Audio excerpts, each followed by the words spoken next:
Hi everyone, my name is Torie Hamilton and the topic of my presentation is storytelling as a listener. So I thought that the best way to introduce my own presentation would be to tell you my story. So I entered Biola as a psychology major and I stuck with that for a semester because I was interested in people's minds and the way that they worked in their stories. And then, a semester in, I spoke with Dr. Longino. I took his class, Foundations of Journalism, and I realized that I can still speak about people's minds and learn about their minds through storytelling within journalism. And so here I am, 2 weeks away from graduating with a BA in journalism and an emphasis in writing and publishing, and standing before you now presenting on this topic. So, like Grace, I thought a good way to tell you a little bit more about myself is to tell you my personality type. So I went on 16personalities.com and I took the test and I was told that I'm an ISFP and that is something that they named an adventurer. And ISFP stands for introversion, sensing, feeling, and perception. And so to give you a little bit of a clue as to what life as an ISFP looks like, I thought I would share some direct quotes from 16personalities.com about what this person really is. And according to the website, an ISFP enjoys upsetting traditional expectations with experiments in beauty and behavior. They're inspired by connections with people. They take time for introspection, assessing their principles, and they're sensitive to others' feelings, and they value harmony. Okay, so you might hear this and say, great, so what does this mean to journalism and what does this mean to me as a journalist? So this means a lot of things, but I've narrowed it down to a few for time's sake. It means that I care about people and what they have to say. It means that I need space from an event or a conversation to process on my own and internally before I return to the situation with valid thoughts and opinions. And it means that I'm a good listener because I've never been one who's quick to speak. And so I entered journalism imagining myself being a hard-hitting newspaper reporter because that's what I understood it to be. And I imagined myself going into these situations and stopping at nothing for the truth.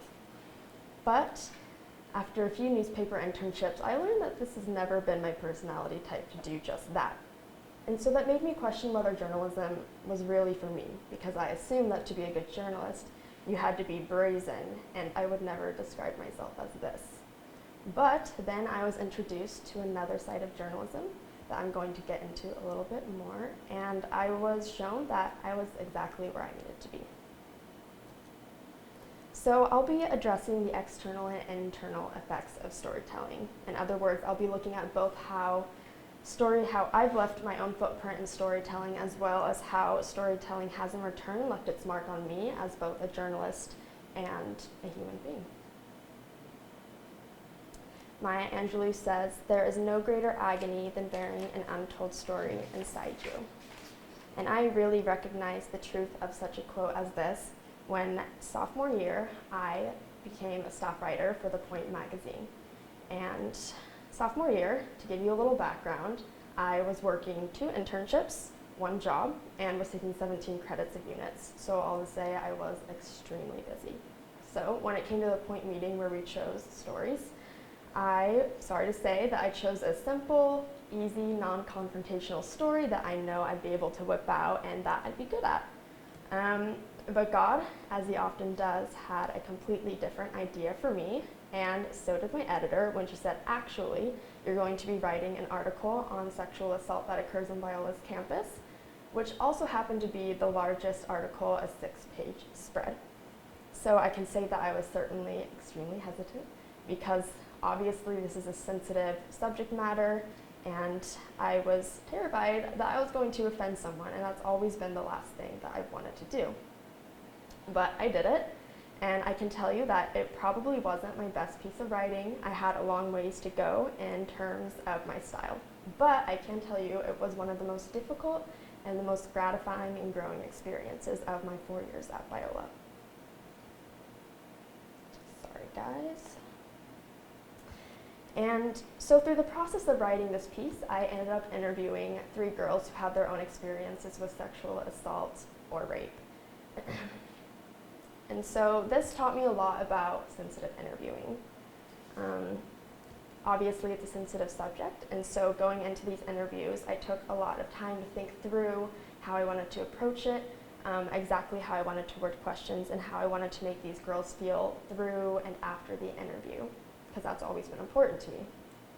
And it said over and over again, but the best way to make someone comfortable enough to open up to you is to be an active listener. And this means constantly affirming them and what they're saying, and constantly affirming that you're 100% mindfully present and that you want to hear everything that they're saying. This creates a comfortable space for them, and it gives them the affirmation to go forward and continue, because they can feel that they're speaking to someone who's not going to judge them or who's going to bring their presuppositions about the situation or them as a person. And this allows them to feel comfortable enough to open up and share their story. And there's a fine line between being an interviewer and being a support system, but I was taught a lot about how valuable a heightened sense of empathy can be within this process. These girls never asked me to be their support, and I assumed that they had their own friends and family to provide that for them, so I wasn't going in expecting to be that. But I can say that I cared about each and every one of them a lot. I didn't just care about their quotes, I didn't just care about how their story would provide success to the story, but I cared about them as people, and I hurt for them and for their situation. And it can be difficult to sit back and not say a word, but I find that this is the most effective approach to interviewing. People will often work through their mind processes apart from questions you'll ask them, but you have to provide them the space and that time for them to really think through that on their own. And so I save a lot of my questions that are meant to clarify till the end, because I want to give them that chance, because honestly they haven't had that chance before, and I want to be the first person that provides that to them. And so it's also important to check body language to gauge if you should continue asking them or to let it be for the sake of their well-being. You look at how they're holding their hands, if they're leaning forward, if they're leaning back, how they're sitting, where their eyes are looking, and you approach your next questions and you approach how the interview is going to flow through that. You want to make them feel comfortable, you want to make them feel affirmed, and I try to really provide that setting for them. And lastly, what they have to say is far more impactful than any commentary I could have provided on the subject. I didn't have an experience, they did, and so through the story I really wanted to show that. I wanted to present their voices, apart from what I had to say and apart from my 2 cents, other than to summarize and to create a flow and an ebb to the article. And through this process, I was also taught a lot about storytelling in general. First of all, while these 3 girls had very similar experiences, they all had extremely different voices, because the reality is no 2 people are alike. They're going to have different backgrounds, they're going to have different thought processes and minds going into it and after, and they're going to be at different places and stages of their own life and the experience. For example, one girl's sexual assault experience happened 2 weeks before I interviewed her, and I was the first person that she had ever even told about it. And this really gave me a sense of the extreme pain, darkness, and shame that such a trauma can emit. On the other hand, I interviewed another girl who had been experiencing sexual abuse from childhood all the way through high school, and she came out the other side a stronger person, and so she provided a much more strong and impactful voice that called for change and effect. And this gave a different sense to the article, one of redemption and one of self-healing. And I think it's so important to both value the connections between these voices as well as value the differences in these voices, because they're going to provide a holistic and a well-rounded article by the time you get to the end. In addition, the best way to respect and value a story shared with you is to present it to the public accurately. We've been given the responsibility of a platform as a journalist for this publication. You get to choose whose voice you put on that platform, and I think it's so important to value that and to take it seriously, because nothing is more valuable than someone's story to share with you. In addition, I looked at this article as a chance to open discussion as a form of social journalism. If anything, good storytelling will open up the reader's awareness. One of the girls was pushing for a women's center on Biola's campus that would provide a safe space for girls who had experienced similar trauma. And while Biola has not reached this point yet, I think that opening this discussion is the first step. And I feel very grateful that I got to play a part in that and a part in sharing that and opening that discussion. In addition, other people's stories can give new meaning to your own. While I was at Biola writing this article, my good friend had her own experience of sexual assault, and through this article I was able to empathize with her better. I was able to understand what she was going through, and I was able to understand her voice and her mindset thanks to these girls who were so kind to share their story with me. And this brings me to the next quote and the next part of my presentation. Jean-Luc Godard says, "Sometimes reality is too complex. Stories give it form." And I really value the importance of someone letting you into their mind. But for someone to let you into their mind, you have to be open to having new perspectives, new opinions, and new understandings yourself coming out on the other side of it. And the best thing I think you can do as a journalist is to go into an interview with your prior assumptions left behind, because people are so unique and so interesting, and they have so much to offer you, and they'll often surprise you with their viewpoints. For example, I interned for an art publication in Hollywood as well as an art publication in Laguna Beach. And talking to artists is a unique experience. They often have a very spiritual and new age approach to life, and I was able to learn a lot about that topic that I didn't have prior knowledge to beforehand. For example, I interviewed an artist for the Laguna Beach newspaper named Jane Reich.